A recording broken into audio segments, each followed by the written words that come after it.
National Weather Service in Columbia has issued a severe thunderstorm warning for southwestern Fairfield County in central South Carolina, southeastern Newberry County in central South Carolina, central Lexington County in central South Carolina, east central Saluda County in central South Carolina, northwestern Richland County in central South Carolina, until 6:30 p.m. Eastern Daylight Time.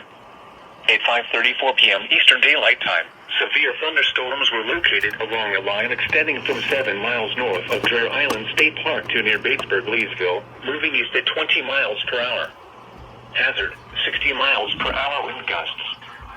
Source, radar indicated. Impact, expects damage to roofs, siding, and trees.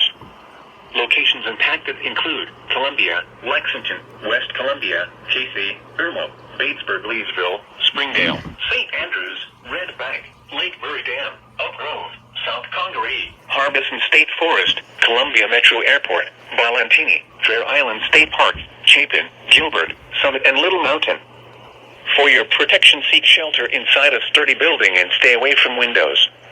Torrential rainfall is occurring with these storms and may lead to flash flooding. Do not drive your vehicle through flooded roadways. Repeating, a severe thunderstorm warning has been issued until 6:30 p.m. Eastern Daylight Time for the following counties in South Carolina: Fairfield and Newberry.